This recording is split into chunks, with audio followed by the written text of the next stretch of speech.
So, jadi, oke, misalnya kan, supaya dapet as a whole, artinya lu juga harus melakukan cara pikir maksud gue ya, eksperimen tuh drums juga, bass juga, nggak gitar doang kan Yap. artinya, ya kan? Nah, eee, logika gua karena ya yang gua ingat waktu gua ke Indonesia seperti apa rekamannya tuh kan, udah langsung kebayang, oh ini udah bukan cuman lama aja ya gitu loh ya, karena lu harus nyari sendiri ya, nggak ada Yes. patokan di Indonesia, baca-baca kan beda dengan Betul. melakukan. And gua kebayang, lu udah pasti bikin semua orang bingung atau pusing atau nggak paham yang apa yang lu kejar atau apa yang lu Ya, cari kan ya. gitu loh. Oke, kalau kita bicara drums gitu loh. Nah, yang gue ingat waktu gue datang, waktu gue ngelihat waktu itu rekamannya almarhum Andi Riani itu yang pertama yang gue lihat gitu loh. Terus setelah itu gue dibawa sama Pai kan, bawa gue ke taman, ke mana-mana gitu loh ya kan. Dan gue ngeliat kok semuanya kayak gini. So what I want to ask you is that, waktu gue tanya, kenapa snare drum itu cuma topnya doang yang diambil gitu loh ya kan. Sound engineer, dan dia di veteran lah, maksudnya orang lama yang udah nggak tahu berapa ratus kali rekaman ya. Dia nanya ke gue, buat apa gitu, ngerti nggak? Gue langsung bingung tuh waktu itu. Apakah waktu rekaman Edane, lu bottom lu ambil juga atau lu taunya di Indonesia itu top and that's it gitu loh. Seingat gue 2. Lu pasti. Seingat gue 2. Ya, seingat gue 2. Oke. Tapi kalau untuk yang lain-lain instrumen itu, gue lebih banyak menyerahkan ke sound engineer. Karena waktu itu perhatian gue lebih banyak di gitar. Oke. Udah capek lu gitu. Ya, udah. Tapi tetap gue perhatiin juga kalau ada kurangnya gitu loh. Jadi mungkin apa. Tapi seingat gue 2. Itu di Triple M. Seingat gue 2. Kalau yang ada itu seingat gue 2. Oke, arti. Nah. Dan satu lagi yang mungkin ini lebih kepada orang pakai speed 15 istilahnya. FPS. Ya, dulu. Kita pakai speed 30. Oke. Itu untuk dapat lagi high sama low-nya lebih gitu. Jadi memang kelebihannya di situ, makanya boros rekaman kita zaman itu. Iya. Makanya berbeda. Iya. Iya. Lu dimasalahin nggak sama si produser? Dimasalahin. Pak Oo bilang sama gua, sorry Pak Oo. Musik lu nih, jempolnya 4 nih, tapi perut gua lapar. Itu dia ngomong itu. Tapi itu jadi ini gua, jadi ya satu sisi ini juga lah, artinya dia sampai ke titik situ, tapi gue juga harus realistis gitu. Artinya bukan hanya sekedar maunya kita apa, jadi kita harus consider juga lah gitu. Ya. Dari sisi, Cuman kan emang in your defense ya, bukan gua harus ngebelain lu enggak ya gitu loh. Ketika lu menjadi pionir atau mencoba sesuatu yang di industri belum ada atau belum menjadi standard, ya memang dalam tanda kutip maksud gue ya kan, ada pengorbanan pasti kan. Waktu lu eksperimen bikin orang semua pusing, pendana atau produser atau investornya nggak ngerti maksud lu apa gitu loh ya kan, dan mempertanyakan is it really necessary gitu loh ya kan. Walaupun sekian tahun kemudian ketika album itu dianggap terobosan atau landmark di sejarah musik Indonesia, malah bangga. Gua tuh yang maksudnya kan. Padahal sebelumnya lu dimarah-marahin atau ditegur gitu loh. Maksudnya semua orang, oh iya, padahal waktu sedang ngerjainnya anjing gua dibikin pusing gitu loh, ngerti kan? Jadi waktu Edane di Sony Music, yang waktu itu Edane jadi hits banget lah untuk ukuran kita ya. Iya. Kita nggak segede band itulah, yang lain-lain tuh nggak lah. Yang sampai jutaan kopi nggak. Ya. Cuman sampai dapat 100.000 kopi itu dapat platinum. Yes. Itu udah apa banget lah buat kita zaman itu kan. Buset dah gitu. Apa banget dah gitu. Nah, kita dapat platinum, dapat penghargaan dong dari Sony-nya. Ini tahun 2000 berapa? 2002. 2002 ya. Diundanglah kita ke satu party gitu, di mana situ banyak produser, diundang juga musisi, termasuk kita yang di situ undang. Ada wartawan jahil nih, Pak Oo, oh ini bisa dia sama Sony, maksudnya bisa jalan gitu, albumnya bisa jalan, nih bisa sama Sony gitu. Dia bikinnya pop sama Sony, bikin sama gue kagak.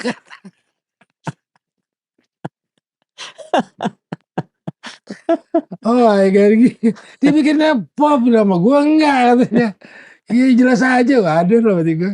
Ketawa aja. Itu zaman itu tuh. Cuman itu again gua menilainya I actually sebelum itu dirilis atau apa ya waktu itu. Gua ketemu sama lu loh. Lu masih ingat nggak rumah Mas Iwan Bio? Tahu. Gua ketemu lu waktu itu.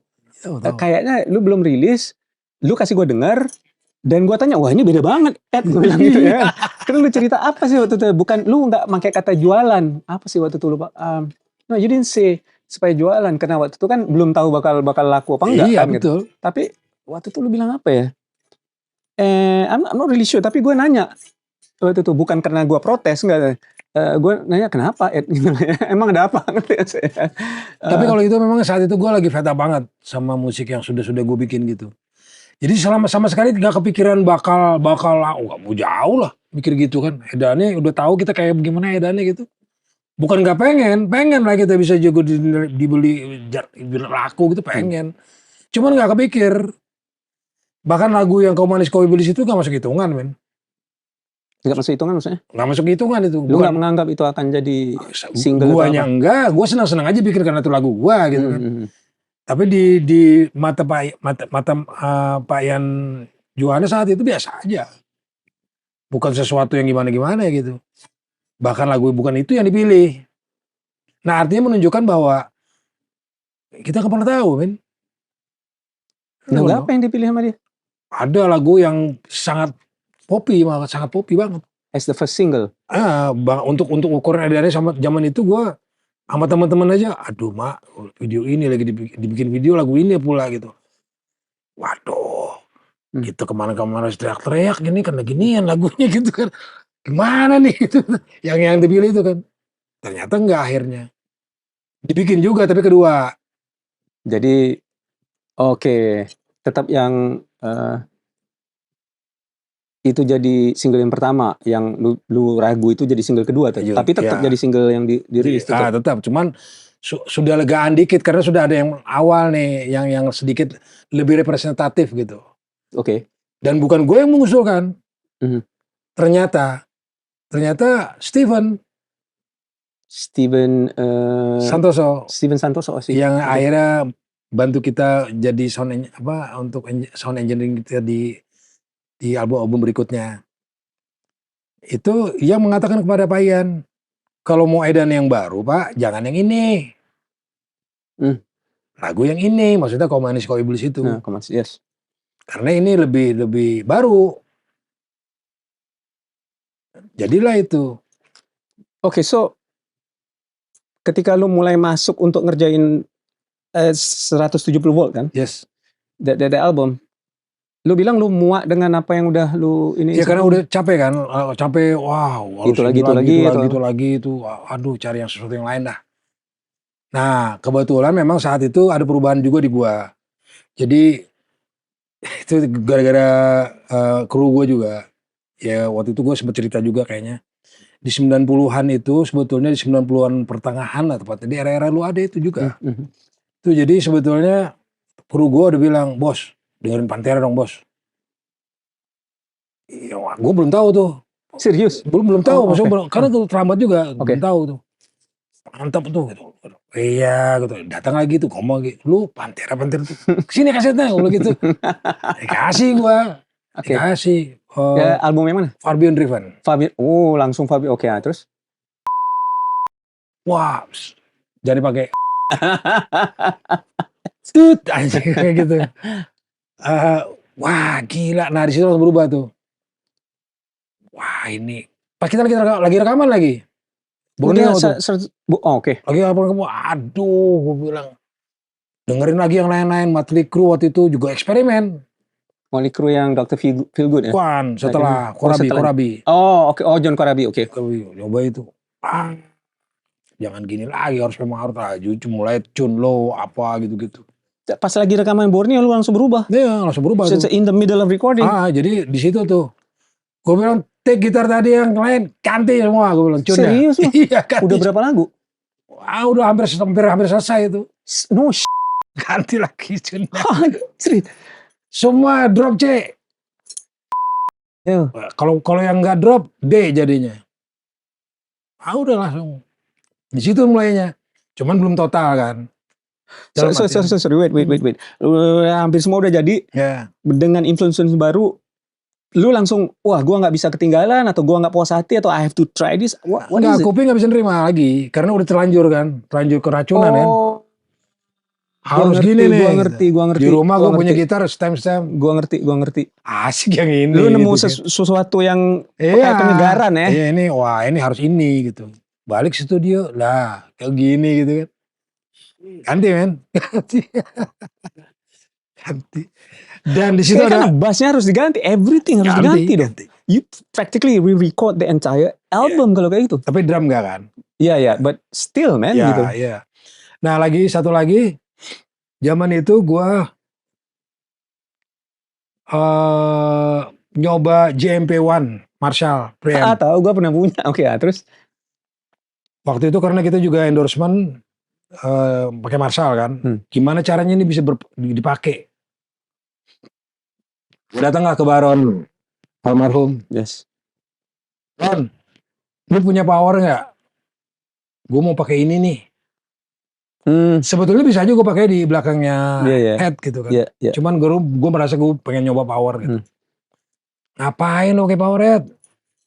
Nih coba Soldano men.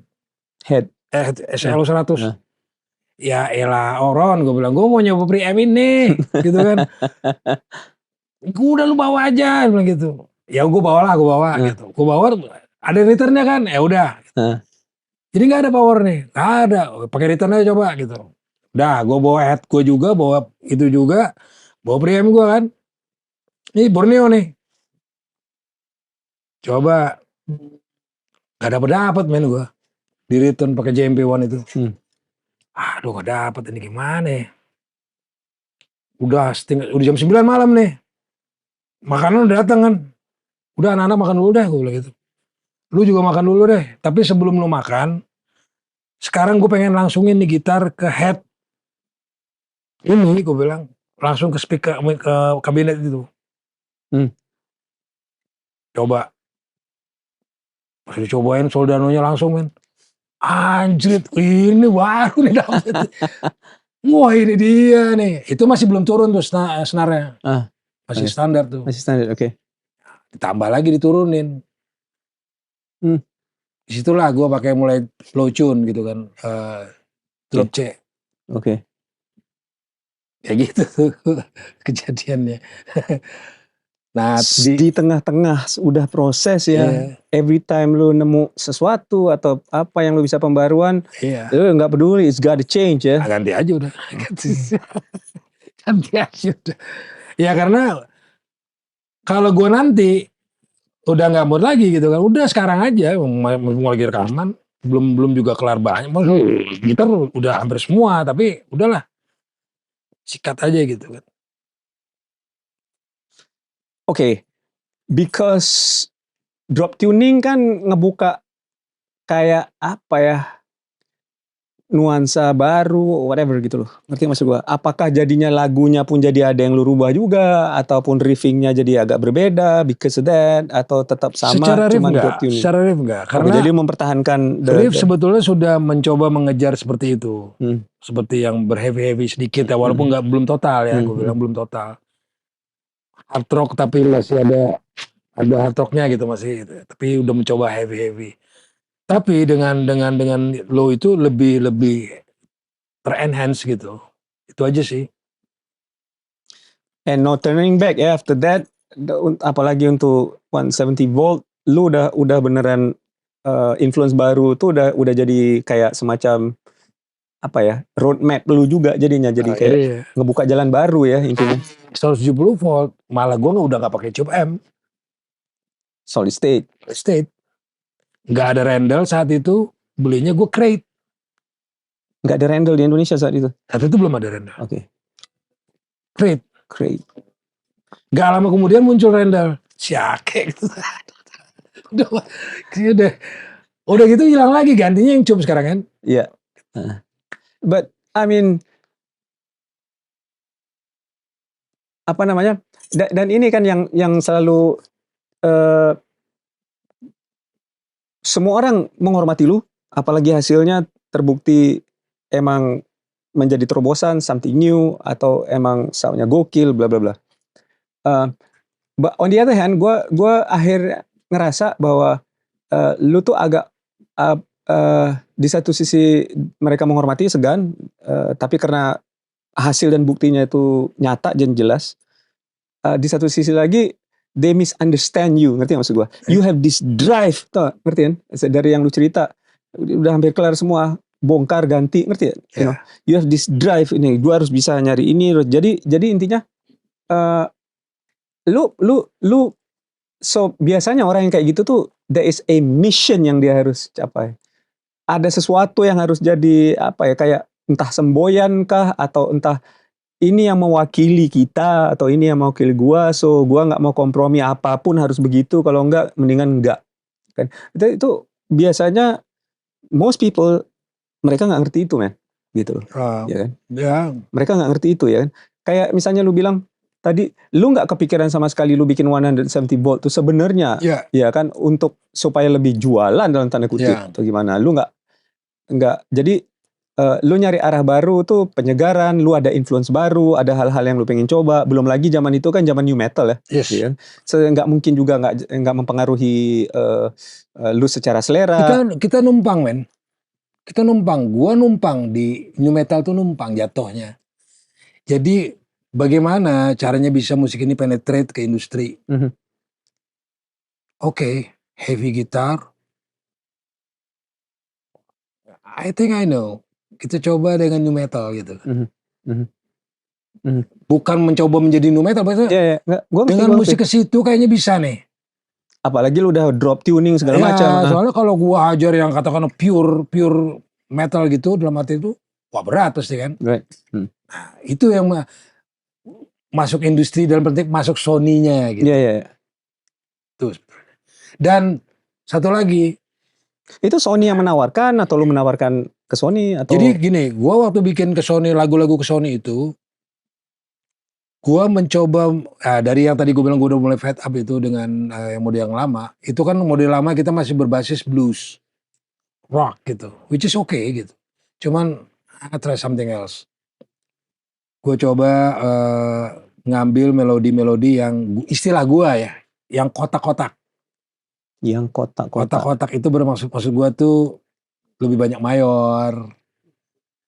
Nah, gue sebetulnya ngambilnya banyak dari melodic rock, punk. Tapi gue kan bukan band punk. Nah, gue ngambil dari situ sebetulnya. Jadi perpaduan heavy guitar, melodic rock gitu. Nah, itu coba digabungkan. Tapi kita tetap sebagai band heavy metal, rock heavy metal gitu loh. I see. Tapi kita jadi bukan nge-act kayak punk, enggak.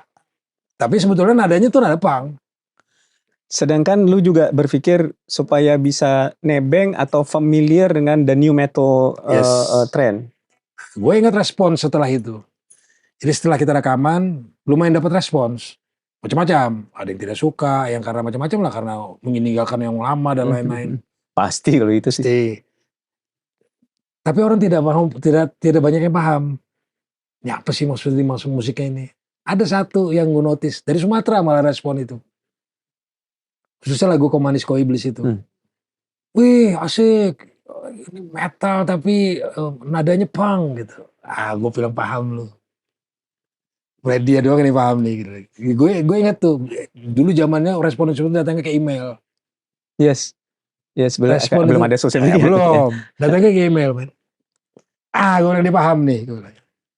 Itu tuh kayak gitu contohnya. Gue yakin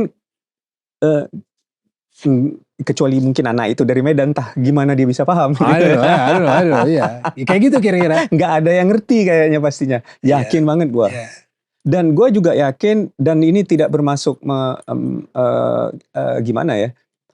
Lu kalaupun pernah menceritakan atau ada menceritakan sisi ini atau hal ini, even to jurnalis ataupun majalah notabene apa ininya tuh di music, ya kan, belum tentu mereka ngerti juga maksud lo apa. You know what I mean? Gitu. Iya. Belum tentu. Iya. You know, because I'm so sorry gitu, kalau gue sih terserah ya mau dianggap apa, nggak usah diedit atau diapain ya. I'm just gonna say it gitu loh ya kan. Bahwa di sini You said, not me. kaya because I'm saying it, not you gitu loh. Kayak I have no issue with saying shit atau gimana ya. You know, I understand your position gitu loh. I'm not in your position gitu, so I can just shit whatever I want Thank gitu. God. Ya, tapi ya kita dan ini sebenarnya kritikan membangun sebenarnya maksud Yeah. gua. Yaitu because the media secara umumnya dan juga yang lebih spesifik kayak di dunia hiburan dan musik itu pemahaman mereka either dangkal, emang beneran dangkal atau secara editorial itu Yes. maksud gua yang mendangkalkan gitu loh. Ya, dia mungkin udah bagus banget ditulis, diedit dia whatever gitu. Sehingga informasinya banyak yang beneran hilang gitu loh ya kan, nggak nyampe. Yeah. Atau akhirnya secara jurnalistik nggak ngebangun pemahaman mereka yang lebih dalam juga. So informasi kayak gini jadinya hilang, dan banyak teman-teman gitu loh kalau misalnya ngobrol, it's a private conversation karena mereka menyadari kalau even in a podcast kalau mereka juga males menjelaskan karena ngerasa emang ada yang mau ngerti, ada yang mau denger gitu. Ya kan, itu satu. Udah sinis terhadap semua ini gitu loh ya kan. Jadi akhirnya udah either mereka sendiri memang nggak bisa ngejelasin atau mereka ada males gua ngomong segini aja dah gitu loh ya kan. Karena lawan bicara gua gitu loh belum tentu juga ngerti atau dia nggak nyampe juga gitu loh ya kan. And karena kita di sini tuh nggak ada actual record of apa yang ditulis, yang diarsipkan gitu loh ya kan. Perjalanan lu ini gua nggak tahu jujur aja ya gitu loh. Do people really understand what it means? Signifikannya, misalnya banyak orang bilang ini album terobosan gitu. Ini soundnya beda dari industri yang ada saat itu. Just misalnya mungkin kata-kata ya entah dari mana itu yang mereka entah copy paste atau itu yang mereka daur ulang tanpa really paham kenapa itu sebuah terobosan gitu maksud gua. Itu that's why I'm asking. You tuh bukan karena mau kepo ngorek ya gitu loh. Tapi harapan gue adalah pasti akan ada mereka yang akhirnya menyadarin, oh that's why, ngerti maksud gue? Karena akhirnya mendengar penjelasan lu ini gitu loh. Nah, you know what? Di tahun itu baru rilis, kita bicara The Beast nih, 92 ya. Ada waktu itu jurnalis salah seorang jurnalis mengatakan ke gue, mas, ini musik baru nih mas ya gitu. Baru nih gitu. Enggak bos, 5 tahun yang lalu baru sempat mainin sekarang. That's a fact, man. Ya, gue bilang 5 tahun yang lalu sebetulnya baru sempat mainin sekarang. Oh oke. I'm so glad that you said that. Tahu kenapa? Karena itu nunjukin lu melihatnya dengan wawasan yang lebih luas. Lu tidak melihatnya hanya wawasan di Indonesia. Iya. Dan ini bukan ceritanya just mentang-mentang lu pernah ke Amerika atau pernah kuliah di Amerika atau apa ya. But karena gue udah terlalu banyak juga ketemu sama kononnya bertahun-tahun di Amerika tapi wawasannya masih sempit aja, sama aja ngerti ya. So I've met too many people like that, okay? Jadi kenapa itu penting? It's not because lu tuh menjatuhkan, merendahkan sendiri musik lu, ngerti gak maksud gue? Tapi itu lu sebenarnya pengen, maybe ya, gue menebak, pengen dia paham bahwa gua itu sadar sebenarnya kita posisinya di mana, dan ini harus gua lakukan karena kita harus ngejar gitu loh di satu sisi di balik itu. Somebody has to do it. Kalau nggak ada loh di Indonesia yang kayak begitu gitu loh, right? Tapi lu tidak ada karena you have to understand, maksud gua lebih dari 1.200-an band and artist performances sudah main di acara gua. So I've met ribuan musicians man, atau calon musisi atau sok-sokan jadi musisi atau gimana. And even mereka-mereka yang udah punya nama besar pun kadang-kadang punya attitude, namanya jualan, gua paham, ngerti maksud gua. Bahwa kesannya kayak mereka yang terdepan padahal what they're doing aja cuman mengikuti apa yang udah maybe 3, 4, 5 years ago gitu loh kalau di dunia gitu loh ya kan. Tapi knowing that most people mungkin nggak ngerti atau nggak ngelihat dengan cara begitu, gue bisa menjual diri gue sebagai gue melakukan, gue I'm ahead gitu loh ya kan. And because I still remember satu yang gue bilang ke teman gue 2 orang itu yang waktu di Amerika ngasih dengar gue edan nih adalah band ini dari segi sound dan yang lain-lainnya ini udah layak dan pantas untuk mereka bisa bersaing di Amerika. Ya kan, dia as good as that gitu loh, gue bilang. Ya kan? Di satu sisi yang lain yang gue bilang tuh adalah, dan ini bukan kritikan, bukan mengkritik. Gue bilang, tapi secara musik ini sebenarnya udah about 3-4 years ago gue bilang kayak gitu ya kan di sini. Jadi di mata gue, if they can do this gitu, sedangkan mereka cerita Indonesia kondisinya lebih parah dari Amerika. Gue waktu itu nggak tahu kan, gue tanya kan sama mereka, kendalanya apa, kesulitannya di mana, how difficult it is, gitu kan. Jadi gue malah bilang ke mereka, so kalau mereka udah bisa ngejar ini, gue pikir harusnya mereka akan bisa ngejar the next, ngerti maksud gue? Tanpa so kan lu harus ngelewatin itu dulu untuk dapat itu. Yes. Betul lah, ya kan? So lu nggak bisa tiba-tiba sekarang kita cuman ketinggalan setahun gitu loh, ya kan? Tanpa lu harus coba itu dulu, betul lah. You gotta do that first gitu loh. And drive untuk itu, tapi juga menyadari menyadari dari segi wawasan bahwa kita tuh harus ngejar, men. Kalau nggak ada yang punya drive untuk melakukan itu, gimana dong? Gitu loh. You know what I mean? You have, in that sense, gue ngerasa lu tuh selalu punya responsibility terhadap itu. Cause I still remember at one of the first thing that you told me, ya kan? Ini pegangan gue sampai sekarang sebenarnya, jujur aja ya. Gue datang kali kedua apa berapa? Belum beneran tinggal di sini ya. Waktu itu. I remember waktu itu kita lagi diskusi, gua waktu itu lagi ngedorong lu, men, gimana caranya Edannya harus bisa ke Amerika, tour dan sebagainya. You know what I mean? Gitu loh. Karena gua punya keyakinan itu. Ya, gua punya keyakinan itu.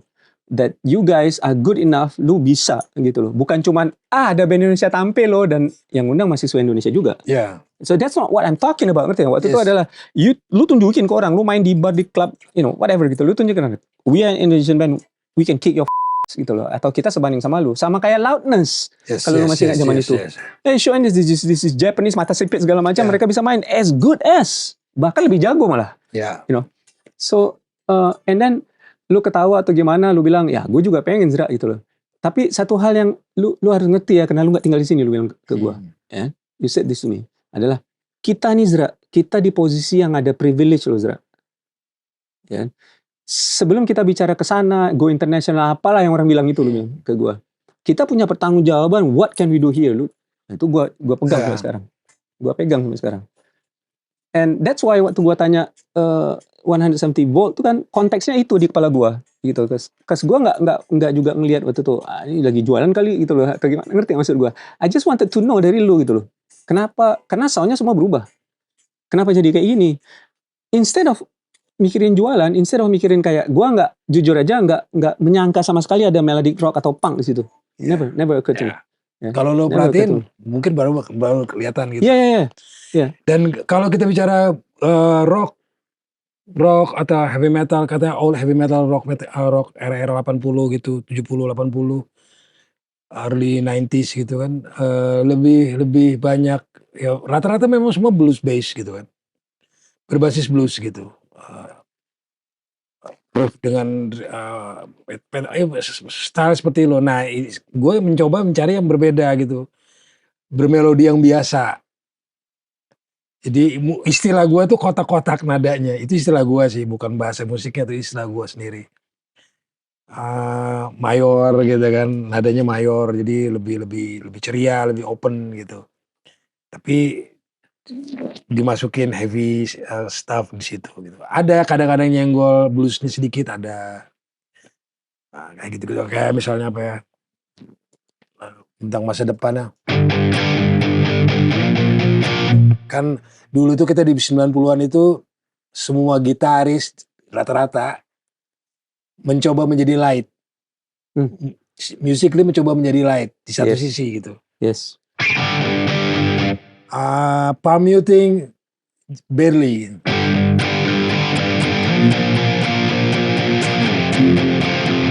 Tapi di bagian tertentu ya tetap aja ada pentatoniknya gitu, tetap ada heavy riffnya gitu. Nah itu yang kombinasi itu gue coba gabung saat itu. Jadi bermelodi yang kotak-kotak, tapi di tempat lainnya ada yang heavy-nya gitu. Nah gitu-gitu sih bro. and yang gue sangat berasa karena waktu itu gue nggak ngelihat dengan yang kalau dari segi gue ngelihatnya modality ya, apa yang lu bilang tuh modality. So it feels more major kan jadinya kan, kayak lu sekarang pakai mode bukan Phrygian misalnya kan, ya kan? Atau Aeolian, sekarang lu pakai mode apa namanya Ionian gitu loh, yang major. Kalau itu iya, gue ada ngerasain. Di satu sisi yang lain yang gue rasain adalah ini dia mulai dengerin groove metal sama extreme metal nih kayaknya. That's what I felt sebelum gua ngobrol sama lu ya. Cause I sense that, you know, ini kayak ada influence Panteranya nih tiba-tiba, you know what I mean? Dan satu sisi yang lain also kalau kita ngomong stylistically gitu loh. One of the things that kan gua dengar waktu lu di God Bless, right? Gitu loh. And then I heard Edane, right? So there's a ya nggak tahu orang lain bilang apa ya, di mata gua karena gua lebih mengamati gitar lah, nggak bilang gitu ya kan, there's a shift, kayak ada pasti there's a shift gitu ya kan, there's a shift. Orang selalu bilang ini Van Halen, Eddie Van Halen Indonesia gitu loh ya kan, and you know, gua malah argumen gua kemana-mana dari zaman dulu ke orang-orang dari segi sound, maybe gua bilang gitu, mungkin aja ya kan, tapi itu wajar karena di Amerika itu there's two school of rock. Satu the Eddie Van Halen school of rock, maksud gue ya kan. Mazhab. Ya mazhab gitu ya. Dan it's wajar lah. Sebuah terobosan yang bikin soundnya itu jadi super keren dan massive atau gimana ya, you know, semua orang pasti ngikutin. If not meniru atau minimalnya cara kerjanya yang dipakai kan gitu loh. Right. So that's okay. Di satu sisi yang lain, gue malah lebih ngerasa, again, maksud gue bukan lu meniru, ngerti maksud gue? Tapi di mata gue, mendengar cara lu main, rasa lu itu lebih kayak George Lynch instead of Eddie Van Halen gitu loh. Ya, waktu itu apa yang bisa dikatakan into it lah gitu, into musiknya Lynch lah ya, Lynch Mob khususnya. Lynch Mob ya. Lu lebih itu di Lynch Mob as opposed to Dokken? Ya pasti ke Lynch Mob-nya ketimbang Dokkennya gitu. Oke. Tapi itu bagiannya sedikit mungkin ternotis di era early Edane ya gitu. Tapi ya itu semua kombinasi lah gitu. Gue juga suka Yngwie juga gitu kan. Ya influence gitu loh maksud gue. Pastilah gitu. And kalau gue ngelihatnya because I really love George Lynch, ngerti maksud gue. Dia influence besar gue dari segi greget, attitude dan rasa. Not so much technical playing gitu loh, ya kan. There's something about that yang gak ngerti, gue susah juga ngejelasinnya. Sama juga kayak gue terpengaruh influence by Yngwie Malmsteen gitu.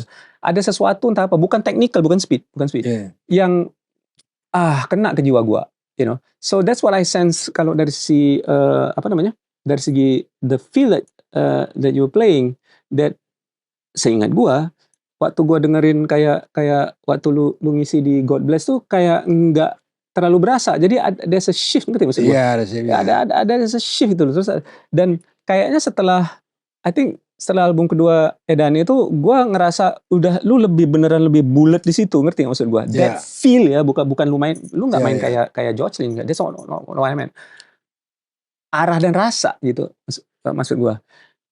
And then there's certain technical things yang lu lakukan beda banget sama dia gitu loh. Tapi rasa itu gitu loh, you know what I mean? Yang cocok because itu kan the tone is from your fingers. Kita tadi bicara alat. Ini satu poin yang gue nggak berani nih.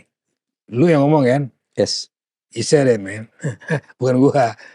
Gue nggak terlalu berani tuh ngomong gitu. Gue selalu mengatakannya 50-50. Oke.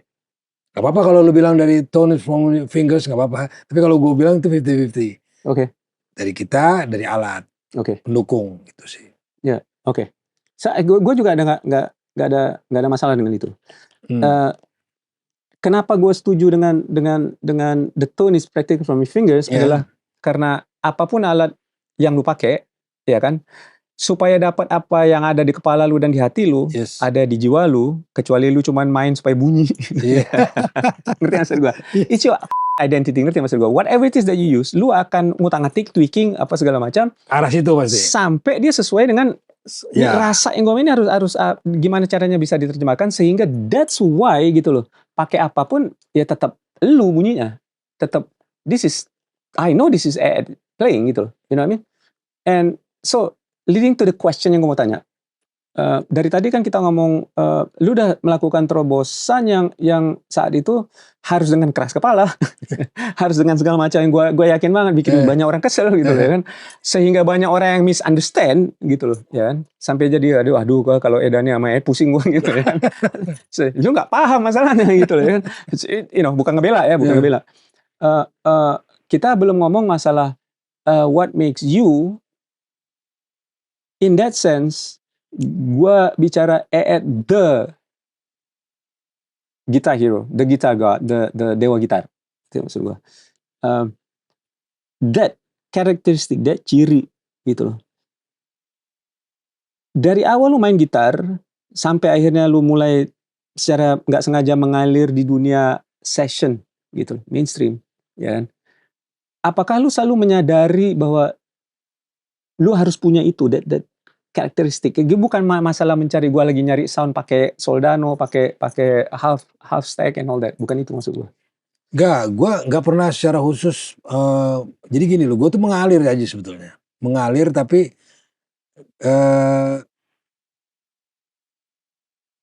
nggak ada yang khusus gue mikirin gua harus begini tuh nggak ada. Tapi kalau pada saat misalnya gue bikin riff gitu, semua dicari yang enak yang mana. Begitu juga dengan main, begitu juga dengan meng-approach satu komposisi misalnya gitu, harus diisi seperti apa gitu. Nggak ada yang harus gimana, nggak. Itu alami aja. Dengan segala macam ininya ya, kesandung-sandungan juga ada pasti gitu. Tapi intinya nggak ada di gua tuh kayak misalnya, ini gua gini nih, nggak ada.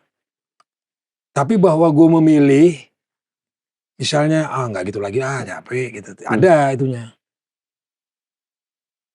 Oke. Jadi kayak lu ada memilih, ini bukan gua, ini bukan karakter gua atau enggak sama sekali? enggak, maksud gua jangan gitu lagi dong gitu. I see. Jangan gitu lagi dong, cari yang lain gitu. Walaupun akhirnya di situ-situ juga. Dan ada juga rasanya kayak misalnya sekarang, misalnya setelah dicoba kita stay di sini, stay di situ misalnya gitu kan, karena itu lebih berasa oke gitu. Nah itu kita gitu, ada gitunya. Ketimbang yang dulu misalnya, jangan gitu lagi dong, harus gitu dong, harus gitu-gitu dong misalnya gitu kan. Tapi sekarang kombinasi itu semua, kita di situ lah, bukan yang sekarang yang udah gak bisa gue main kayak gitu. Iya kan? Iya, lagian if you do that, it's not you anymore gitu kan. Udah kesannya kayak ngikutin jadi. Lu kan tahu maksud gue kan, artinya gue di situ lah. Old school heavy metal, 80s, 90s, early 90s maksud gue. So, karena lu nggak, apa sih dianggapnya kan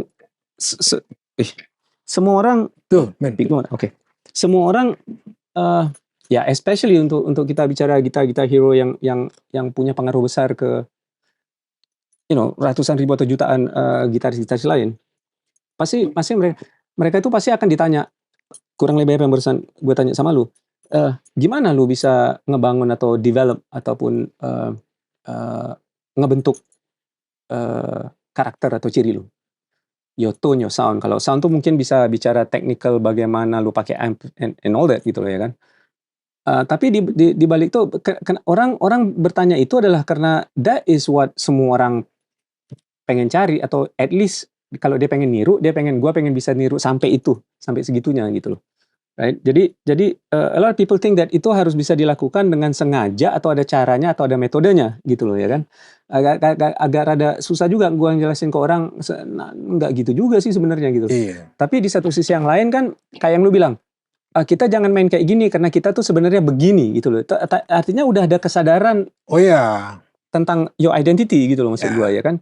Gitu juga dengan note selection tadi, bisa aja lu say main kayak indie atau gimana, tapi that's not gitu loh ya.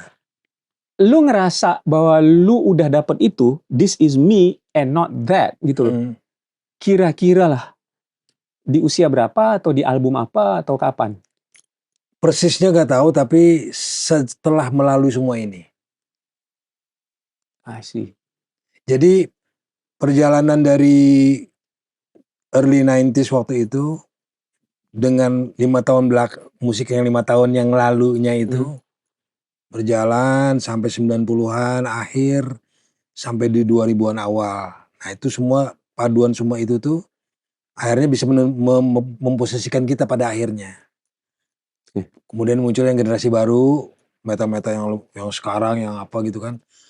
Oh iya gitu. Udah nggak mungkin kita ke situ. Ngapain juga? Ngapain juga gitu. Artinya karena bukannya juga mengatakan itu tidak bagus, artinya sebetulnya itu pengulangan juga jatuhnya gitu kan. Cuman dengan hal yang baru gitu. Yeah. Karena apa yang baru sekarang? Low tune, everybody. Yes. Dari kita bicara itu dengar dari udah tahun 90-an pun udah dengar. Yes. Cuman sekarang di enhance lagi, lebih diapain gitu. Lebih ke recording productionnya sih. Recording production ya kan. Dan pinter-pinter arrangement saja. Betul. Yang dibikin lebih kompleks, lebih apa gitu. Tapi low tune-nya udah dari kapan-kapan kita dengar kan. And yes, kayak misalnya 7 string, Steve Vai udah 7 string dari kapan? Sebenarnya sebelum dia pun udah ada. So 8, 9, 10 string dalam hati gue udah jadi baritone gitar. I don't know gitu. It's okay. Gue nggak ada masalah. Kadang-kadang it's exciting juga, but di satu sisi yang lain it's like this is a bit too much juga kadang-kadang ya. Gue udah kayak terlalu berlebihan. Oh 8, gue 10 senar loh. Jadi kayak gitu jadinya, ya kan? Tapi di satu sisi yang lain mereka sendiri, dan ini kalau mau dibilang mengkritik, gue mengkritik nih sekarang nih kan, nggak beneran ada an actual real identity jadinya. Dia cuman kayak kemasan jadinya. You know what I mean? Dan sebagai satu contoh, one thing that 9 tahun yang lalu waktu gue jalanin The Rock Campus in Your Face podcast, which is yang kita jalanin yang gue jalanin sekarang ini, yang akhirnya terhenti dalam episode. That's one very interesting thing waktu itu yang gue tanya sama lu, dan akhirnya lu tunjukin ke gue yang gue kupas, which is bagian dari teknik yang lu mainin gitu ya kan. So I don't want to talk about alternate picking karena itu standar ya, turun naik gitu ya kan. But something yang lebih punya identity, which is yang gue selama ini ngelihat orang niru solo lu tuh nggak pernah dapet gitu loh. Bukan masalah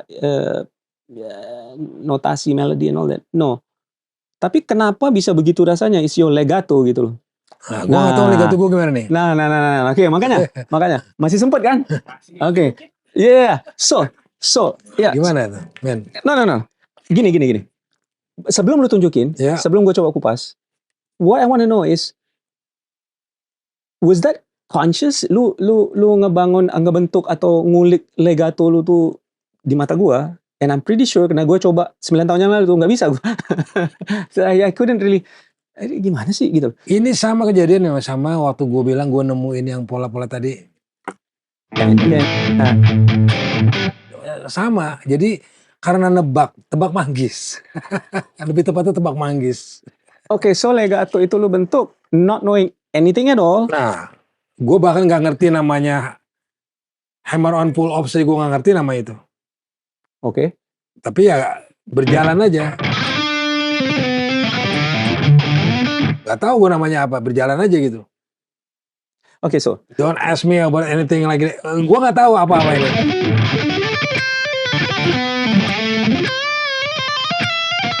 Gak tahu gitu, jalan aja. Okay, sorry. Misalnya tadi yang barusan, yang barusan lu mainin tadi barusan tuh. Oke. Lu mungkin nggak nyadarin ya, gue sebagai gitaris gitu loh ya kan, bisa bilang sama lu, itu feel-nya itu nggak bisa ditiru sebenarnya. Nggak tahu sih. Nggak, I'm telling you right now. Gue nggak peduli.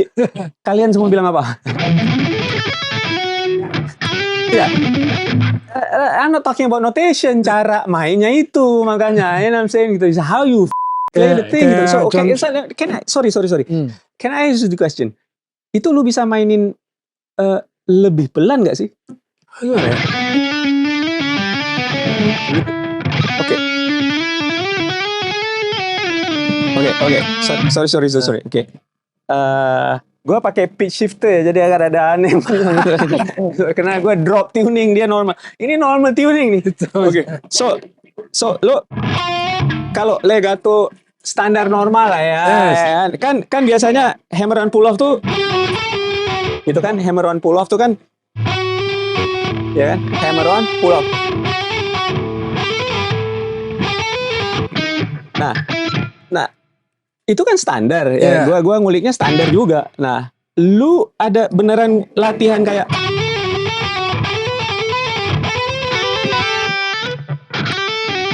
Nah, oke, stop. Itu coba itu lu tunjukin ke gua pelan-pelan. Sekali lagi yang tadi. Stop. Saya kalian nggak sadar itu. Sekali lagi coba. Sorry. Oke.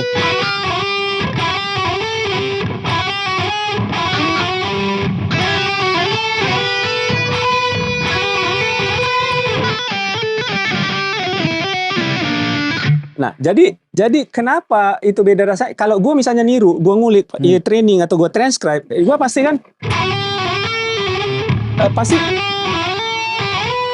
pasti gue mikirnya gitu. Bisa jadi lu mungkin nggak ngeh gitu, bisa jadi lu dengerin nggak gitu, Zra. Bisa aja, I don't know gitu, gue nggak tahu. Right? Sekali lagi lebih pelan dikit, because itu lu nggak sama cara lu mainnya. Nah, ini jadi lu tuh ada pull off lu tuh, lu nyongkel sebenarnya. Ya, itu yang gue maksud. Ya kan? Nyongkel. Gini bro. Kalau kan yang sering terjadi itu kan gini ya, ada orang ya. Gitu. Kalau gua nggak ke atas gua.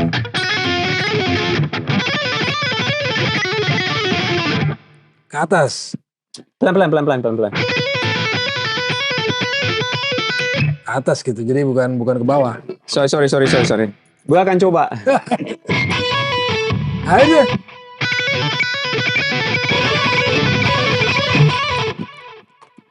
Jadi ke atas ini.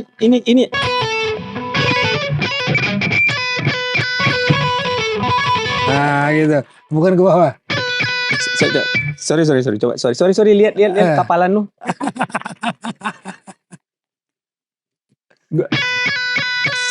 Oke, ini so I'm just telling you guys, kapalan gua cuman segini, hampir nggak ada bedanya dengan orang yang nggak main gitar sebenarnya.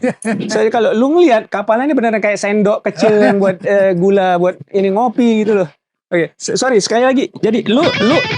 Jadi lu nyongket. Nah, bukan ke bawah.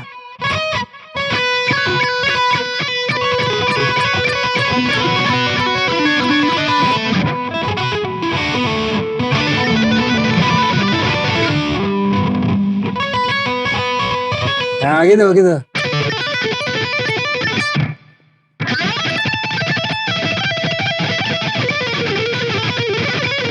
Ke atas. You see, that's why even if gua transcribe note for note dan gua main sama aja dengan lu, nggak akan bisa dapet rasa, bahkan groove-nya nggak bisa. Ngerti maksudnya? Ya bukan karena ke atas doang sih.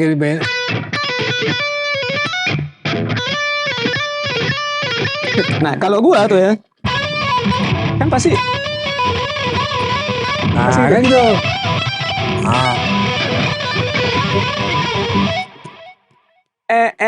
Kalau lu transcribe, ya dia hammer on pull off.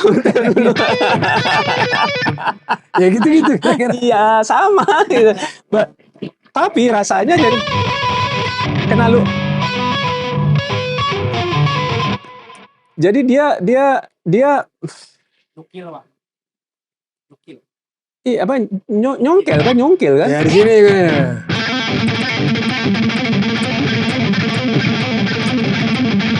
Bisa juga kan?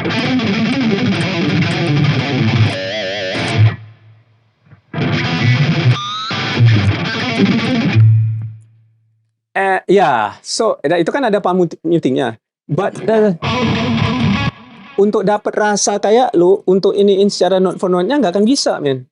Because it is very dependent on gimana cara lu nyatuin nyongkelnya itu dengan pick-nya itu dengan palm mutingnya lu, ngerti maksud gua?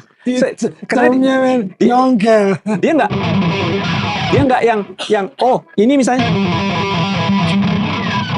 terus ininya lu giniin misalnya. It's not that kind of karena how you play the notes masih sama normal gitu, misalnya normal gitu loh.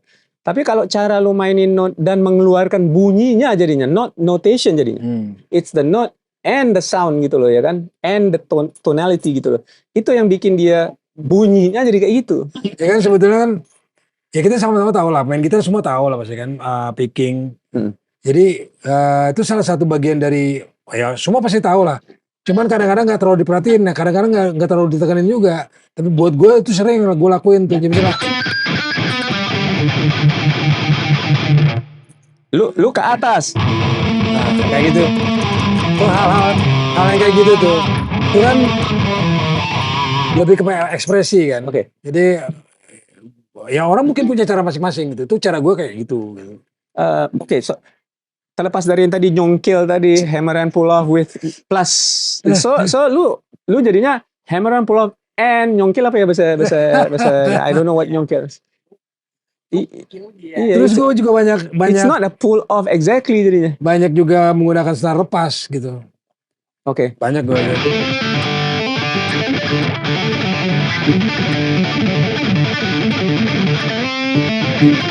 Jadi banyak senar lepas gue pakai. Oke. Nah, tadi yang dari segi picking itu kan lo sebelum kita ngomong masalah senar lepas tadi atau open string tadi, lu ini ke atas nih. Banyak ke atas gue.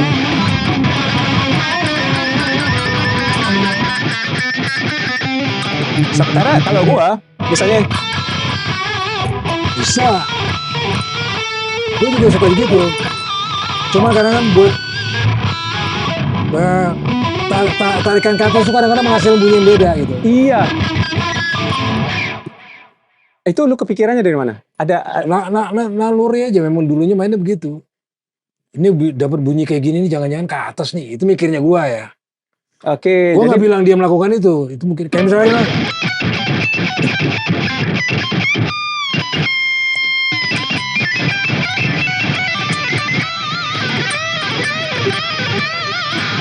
Nah, oke. So this is kenapa kayak gue I really love this because jadi yang gue bilang lu ada kayak feel nuansa rasa gregetnya kayak Josh Lynch ya.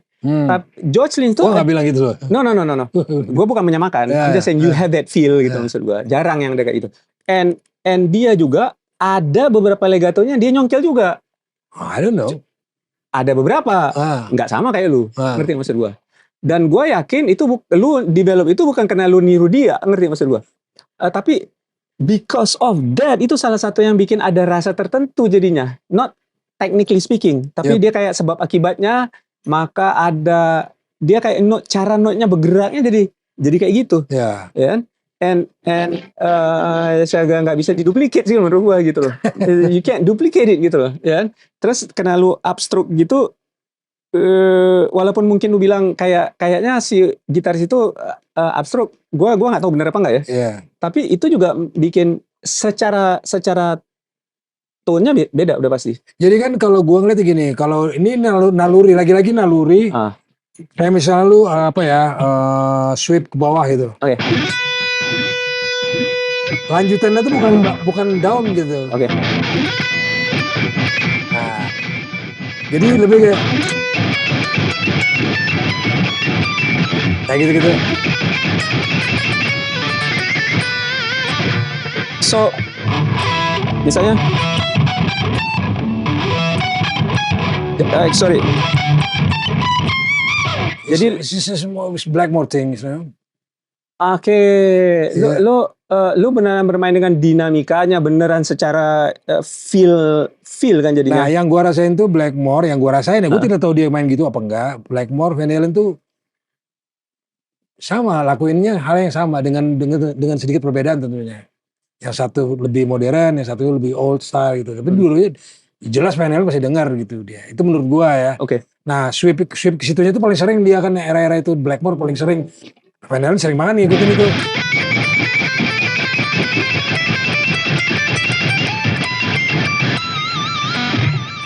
the upstroke, the Ya. apa?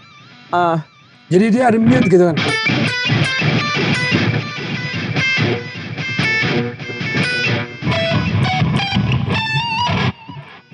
Ya Nah, ada dinamika tertentu yang dimainkan jadi nah itu sebenarnya. dia. Ini berkait dengan kalau lu di bawah senar bawah ini nggak dapat bunyi seperti itu, Nggak akan begitu. lu harus tweaking. Right.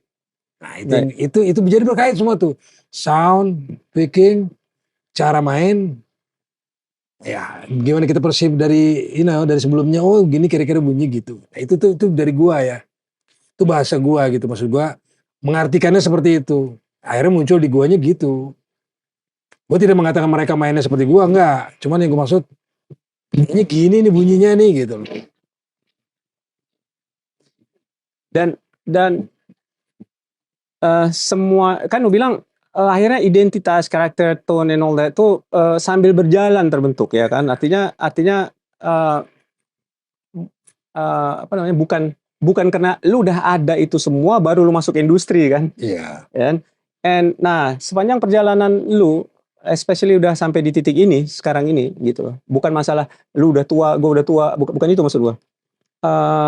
Apakah kan lu bilang ya gue udah tahu gue memang di sini posisi dan porsi gue, ya kan. Tapi sebelumnya itu selama ini kan gue merhatiin memang lu selalu ada perkembangan gitu loh. Nah, so for example, ya apa yang lu mainkan ini bunyinya memang harus kurang lebih harus minimalnya ininya harus ada lu pakai ampli apapun gitu loh ya kan. Bagian ininya harus bisa keluar, bodinya harus begini, low end-nya harus begini. Kalau nggak akan dapat rasa yang sama. Betul. Dengan apa yang ada di dalam jiwa lu gitu. Kan secara teknikal gitu loh. Poinnya gue tuh adalah hal-hal yang kayak gini nih susah untuk dideskripsi sebenarnya. Iya. Susah untuk susah ngejelasinnya, Man. Susah untuk ngejelasinnya, susah untuk disini. Gue nggak kebayang gimana cara transcribe gitu loh. Ya. Apalagi orangnya sendiri kalau ditanya nggak bisa jelasin juga. Tapi kalau lihat di perkembangan kita gitaris sekarang ya, yang khususnya yang instrumentalis, yang bermain instrumental gitu, itu mereka lumayan cukup tahu masalah itu, karena memang mereka bermainnya di situ untuk mendapatkan melodi lain untuk instrumental tersebut. Jadi mereka bisa memainkan misalnya, contoh aja gue random.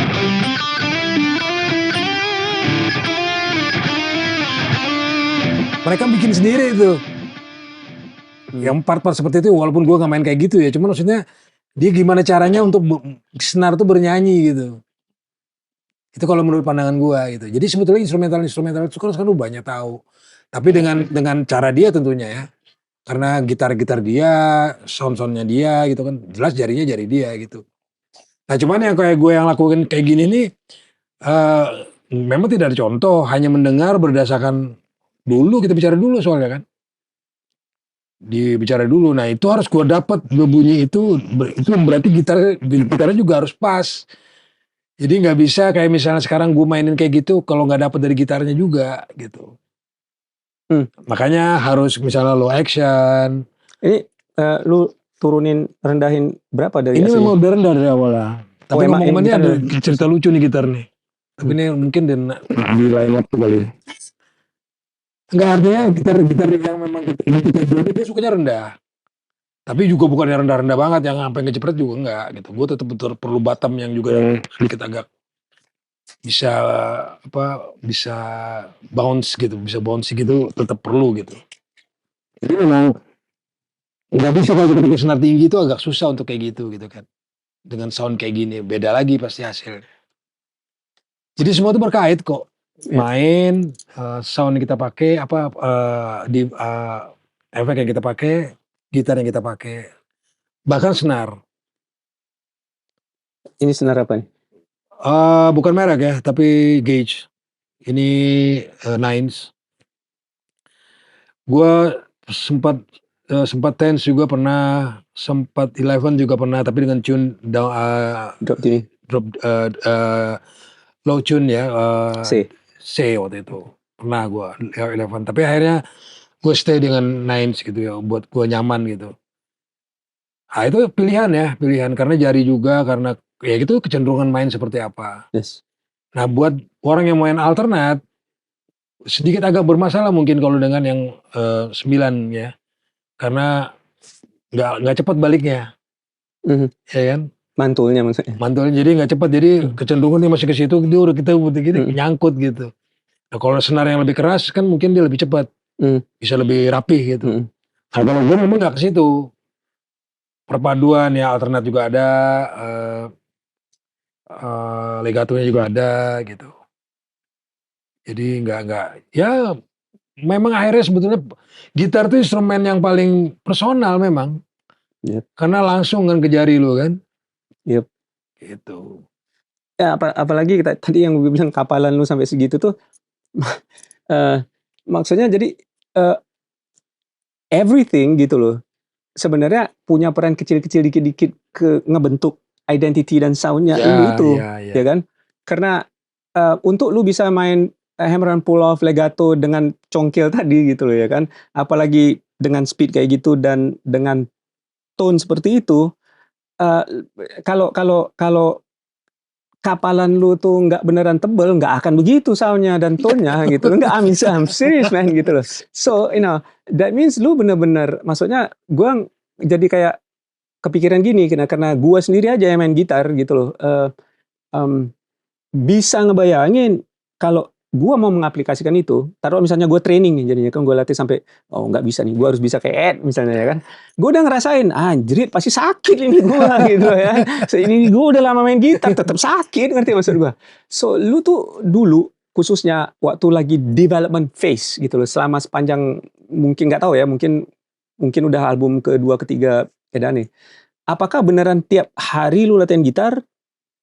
Berapa jam lu latihan kalau lu latihan gitar tiap hari? Lu ada rutinitas apa enggak sih? Konsistensi itu ada enggak sih? Aduh, gue nggak pengen mencoba ngikutin Ingwe ngomong ya. Gak ada men gue latihan men.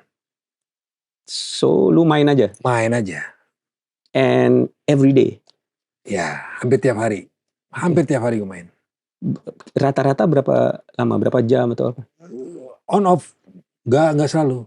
Coba istirahat, santai. Itu lah main lagi gitu. Jadi nggak ada yang wah nggak ada. Oke, jadi kalau misalnya ada yang sampai nanya what is your practice routine, not really ya, nggak ada jadi sebenarnya. Tapi ada misalnya hal-hal yang misalnya yang gua lakuin itu karena keinginan sendiri gitu. Misalnya kayak itu karena nyoba gitu akhirnya memuluskannya kan lu latih. Yes. Memuluskannya kan lu latih gitu. Nah itu lu lakuin kayak gitu itu doang. Jadi nggak ada yang apa-apa tuh nggak.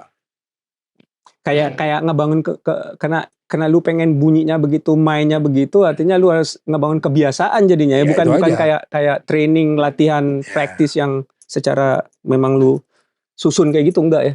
Ya kayak misalnya ya gue kadang-kadang mengekspresikan sesuatu tuh, misalnya gue main sembarang aja gitu, sembarang dalam artian open string ya.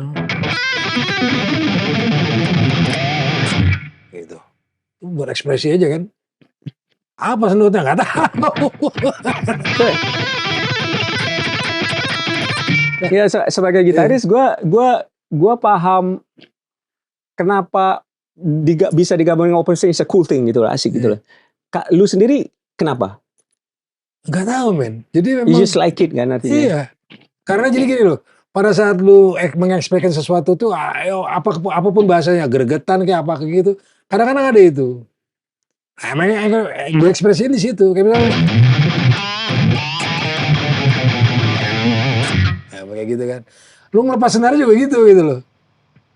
Ya. Gitu. Supaya sekalian gitu kan.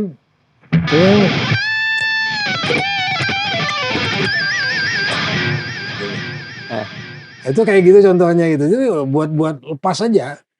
Bukan kenapa itu. Nggak ada efeknya juga kali gitu. Cuman maksudnya di kitanya gitu berasa lepas gitu. Ya, bukan karena showmanship sebenarnya. It's expression sebenarnya. Gitu dari ya. bunyi gitu kan. Jadi gitulah gitu pokoknya. Ya, contohnya kayak solo ikuti itu sama.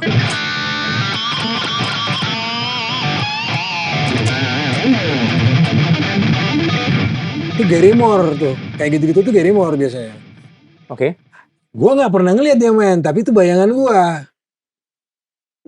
Wah, kira-kira begitu dia kali ya, dilepas-lepas gitu kali ya. Mainnya sendiri aja bener apa nggak tahu. Oke. Nah itu jadi kebiasaan. Lanjut deh.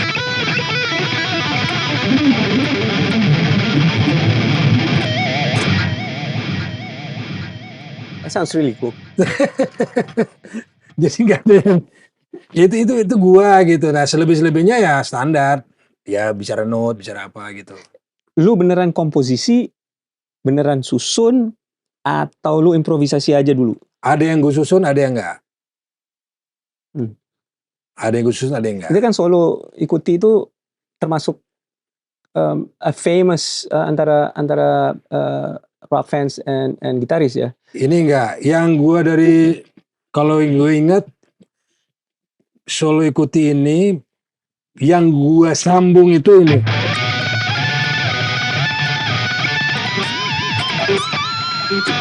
Itu doang yang gue ingat. Karena waktu itu apalagi terusannya ya gitu.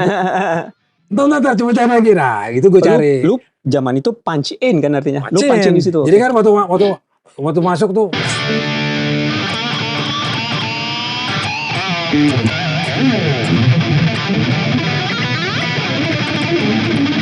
Nah gitu-gitu.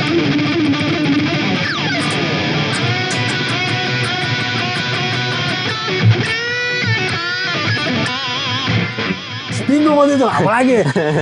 Coba lagi, nah baru gitu.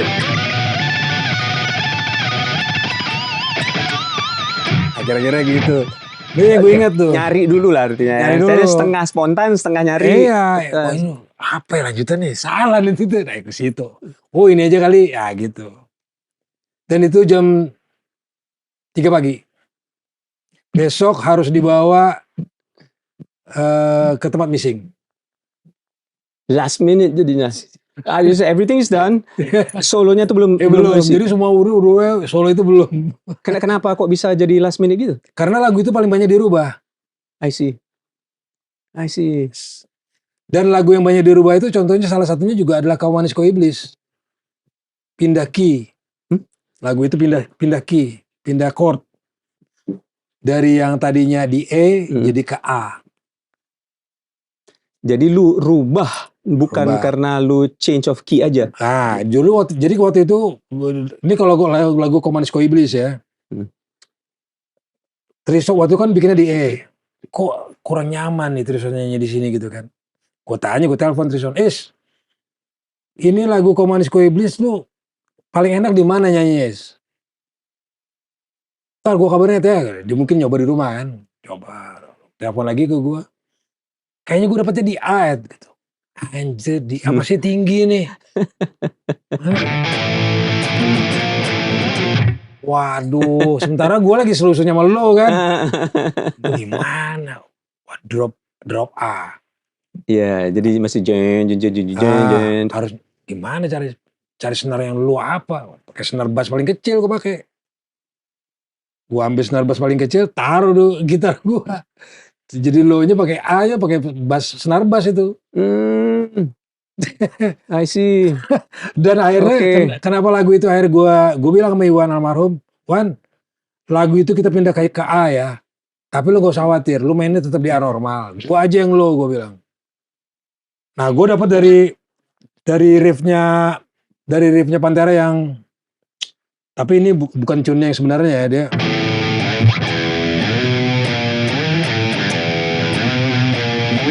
Itu lupa gue judulnya, itu di album Southern Tranquil. Tuh gue cek tuh A. Sementara bassnya nggak berubah ke A yang low gitu. Bassnya normal A gitu kan. Wah ini bisa dipakai nih. Nah gue gitu. Oh berarti bisa tune-nya, kita bicara tune-nya nih kan. Bukan riff-nya, berarti tune-nya gitu.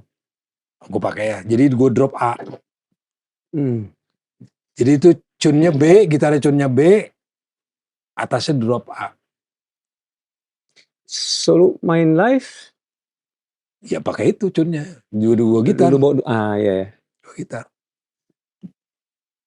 Nah cuman kalau sekarang ini kita mainnya sekarang ke A lagi, bukan karena tidak menganggap penting itu low, kita kewalahan membawa gitar dengan tune banyak gitu.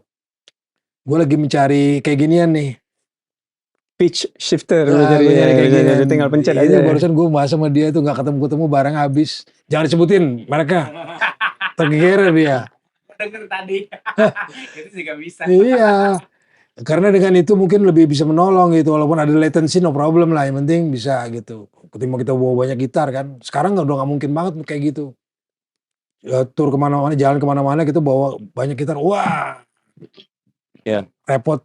Iya. Repot ngurusinnya. Main juga bukan sendiri kan. Iya. Berbarangan macam dengan band lain. Iya. Setup harus cepet. Iya. Nggak mungkin. Jadi akhirnya kita standar aja dah. Apa-apa lah, cuek aja. Ya orang taunya lagunya ini udah biar sementara gak apa-apa lah gitu. Jadi kita sekarang tune-nya drop D dan E standar.